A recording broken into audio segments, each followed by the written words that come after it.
ओम गणेशाय नमः। महाभारत से सीख अध्याय 56। रात को भी युद्ध चलता रहा, यही इस अध्याय का विषय है। जयद्रथ के वध के बाद युद्ध जारी था।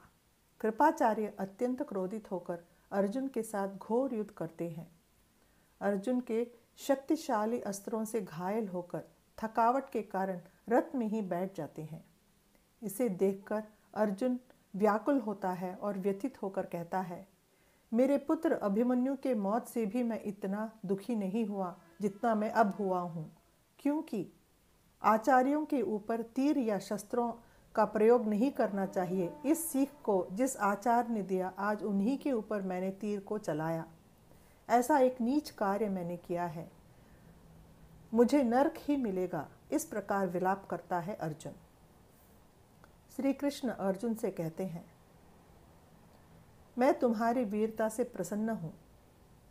तुमने सही किया। युद्ध भूमि में होने वाली ऐसी घटनाओं को देखकर तुम्हें दुर्बल नहीं बनना है। उसके बाद कृष्ण और अर्जुन जाके धर्मराज से मिलते हैं। धर्मराज खुश होता है अर्जुन की वीरता से और श्री कृष्ण के उपाय से, और दोनों की खूब प्रशंसा करता है। श्री कृष्ण की सहायता के बिना कोई भी आज जयद्रथ को हरा के मार नहीं सकता था। ये बात धर्मराज कहता है। कौरवों की तरफ सभी अत्यंत दुखी होते हैं जयद्रथ को खोने के कारण। दुर्योधन अपनी नसीब को लेकर दुखित होकर कहता है, अर्जुन की वीरता के आगे हमारा कोई भी वीर खड़ा नहीं हो पाया। उसकी वीरता का सामना कोई नहीं कर सका। मेरे ऊपर विश्वास करके जरासंध, भूरिश्रवस और उनकी बड़ी सेना युद्ध करने के लिए आई थी, लेकिन आज वो कोई नहीं रहे। मेरी ईर्ष्या और द्वेष के गुणों के कारण मैंने आज कई दोस्तों और हजारों सैनिकों को खो दिया।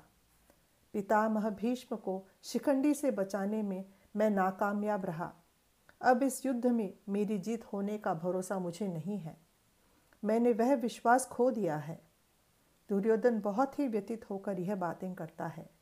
द्रोणाचार्य दुर्योधन से कहते हैं, जुए के खेल में जिन पासों को शकुनी ने लुढ़काया था, वही आज हमें अस्त्र बन के हमारा नुकसान कर रही हैं। द्रौपदी को उस दिन जो अपमान सभा में सबके सामने सहना पड़ा हमारे कारण, आज वही हमें जला रही है। इस प्रकार दुर्योधन को सच्चाई से परिचय कराते हैं द्रोणाचार्य। भूरिश्रवस के वध का बदला लेने के लिए अश्वत्थामा घटोत्कच से घोर युद्ध करता है और उसे मार डालने का निश्चय करता है। अश्वत्थामा को जिस असुर सेना ने विरोध किया, उन्हें अश्वत्थामा ने मार डाला। एक शक्तिशाली अस्त्र का प्रयोग करके घटोत्कच के सीने को चीर डाल के उसे नीचे गिरा देता है अश्वत्थामा। धृष्टद्युम्न इसे देखकर घटोत्कच के शरीर को रथ में लाद के ले जाता है। 14वें दिन का युद्ध अंधकार छाने के बाद भी चल रहा था। दोनों तरफ के लोगों ने आग के गोलों को रथों के ऊपर लगा के युद्ध को जारी रखा। युद्ध की नीति को दोनों तरफ की सेनाओं ने नज़रअंदाज किया। एक व्यक्ति पर कई लोगों ने मिलकर वार किया, हमला किया। यह गलती दोनों तरफ की सेनाओं ने किया। उस रात कर्ण ने जो युद्ध किया, सभी ने उसकी प्रशंसा की। पांडव की सेना को भयभीत कर दिया कर्ण ने उस रात को। पांडवों की सेना को भारी नुकसान नहीं पहुंचा पाए, इस कारण दुर्योधन क्रोधित हुआ सभी सेना के लोगों पर।